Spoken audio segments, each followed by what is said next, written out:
meat and potatoes, if you will. AJ, how can the meat and potatoes approach of an Anthony Smith become the detriment of a high-flying, unpredictable behemoth of a man like Johnny Walker? Man, when you stay calm in there as that tactician, as the guy who's looking and reading things, and you're able to beat that athleticism by pure technique, skill, and reading what he's going to do, predicting it, and actually hitting him before he hits you, which Anthony Smith can do, that's how you beat that, man. That athleticism you're talking about in Johnny Walker is never going to go away. I mean, this dude is high-flying all the time. But if you watch his last fight, Derek, Johnny Walker came out calm, cool, and collected. On paper, this is a very technique versus experience, or technique and experience versus athleticism, and just this funky style that Johnny Walker has. But that's just on paper, Derek. To me, this goes a lot deeper. This is a very hard match to choose because, yes, Anthony Smith is a technician in there. He's very tactful. He's going to fight his fight regardless. But he's also a gangster. Don't let the presentation on ESPN, the eloquent speeches, anything like that fool you. Anthony Smith is a dog in there, and he's not going to say quit. He's not going to take a step backwards against a very athletic Johnny Walker. And as much as Johnny Walker is that funky guy, he's going to hit the worm in the middle of the octagon whether he tore his shoulder or not. This dude is growing, bro. He is growing as a fighter, evolving leaps and bounds. And if you did watch that last fight, folks, you can see he's no longer twitchy. He's no longer jittery. He's smooth in there, bro. He's calm. He's reading things. And that's what makes Johnny Walker very, very dangerous in this fight. This one, man, I won't lie to you, Derek. I went back and forth a million times. And, folks, if you're looking to put money on this one, you are a ballsy person because this is going to be a fight of the night scrap, a dog yard fight. I'm very excited for this one, Derek. Do you see it as playing as on the paper, or is this a lot more to you? No, man, this is a very intricate bout because you're right. Johnny Walker is on a little bit of an upswing in terms of his momentum, right? Very highly praised dude coming into his early UFC career and whatnot, and then some losses and the shoulder injury and all the weirdness that accompanied it. But Anthony Smith too, right? This dude's been in the game forever as well.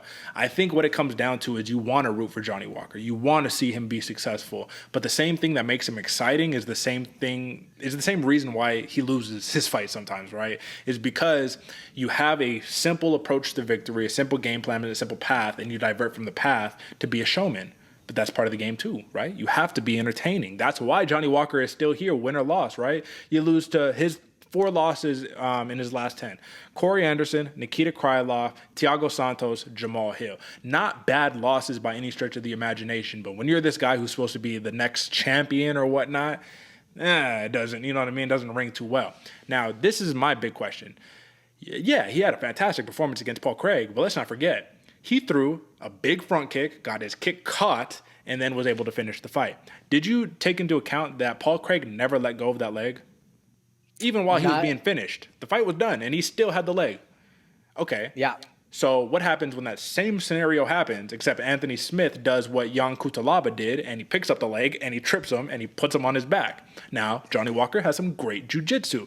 We love some Johnny Walker. But Anthony Smith is a seasoned black belt who, don't forget, I just mentioned, he's about to do a grappling tournament with Glover Teixeira. Also, seasoned black belt right there. Yeah, he's older. That's not the point. What happens then? You're right, Derek. And because both of these guys are so skilled on the ground, I don't really think it's going to hit there. Or if it does, it's going to be when somebody gets injured or, like you said, kick caught, random situation. I think both of these guys are going to fire versus fire. It's going to cancel out. And if they do hit the ground, Derek, I'm expecting a lot of cautious stalemates. I don't really see either of these guys going for some big finish, some crazy move, just because they know how dangerous the other opponent is. So I'm expecting a kickboxing match, man. That's why I'm saying this might be fight of the night right here. What do you make of this statement that Anthony Smith gave in the pre-fight presser? And you know Anthony Smith is a very, how would you say, he's an intellectual of MMA almost, right? He thinks in depth about this stuff, podcasts, commentary work, all that stuff. But he said something along the lines, I'm going to butcher this slightly, but he said something along the lines of, if you give Johnny Walker a long enough rope, he'll find a way to hang himself with it. Meaning, because I know that sounds kind of weird coming off just like straight up, but like ultimately meaning is that he's so skilled, but he always finds a way to put his win in jeopardy, which is what I mentioned earlier. What do you make of that saying coming from Anthony Smith? Well, one, it's just proves that this dude is watching film, studying his opponents, and he's right. The funkiness and athleticism that Johnny Walker presents, it is a very much a double-edged sword.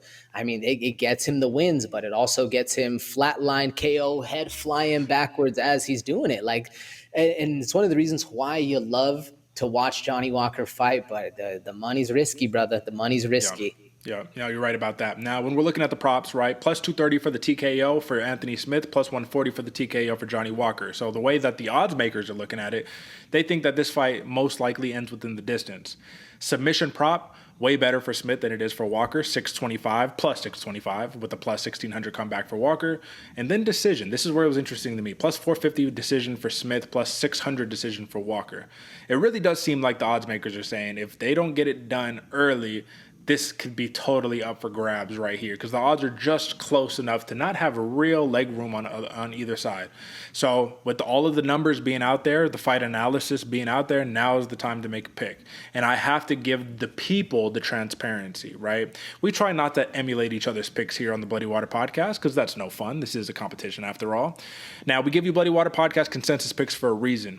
And when I submitted my picks, I had to go against the grain on this one in order to make it fun. So I went with Smith.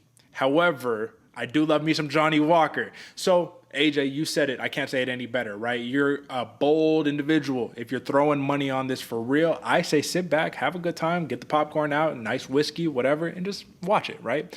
But give me some Anthony Smith and give me a decision, bro. I think he gets hurt. I think he has to battle back from adversity, and I think he does get it done via decision, but I wouldn't be surprised to see a finish. How do you see it?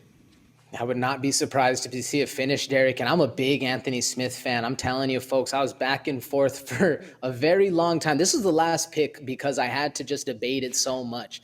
Personally, though, I see this fight getting finished too. I'm going Johnny Walker. Man, I'm going by decision. I think he's going to be calculated. It's a strong bet. You can see that plus 140 TKO. I don't know, man. The only very few have knocked out Anthony Smith, and one of them was because he was injured. So I don't know. I see this one going the distance. You know, in Johnny Walker's last 10 fights, he has not won a single one by decision. Damn. Long shots, folks. Hold your money in your pockets, folks. I'll just leave that out there. I'll just, you know what I'm saying? I'm saying, but I'm not saying. All right.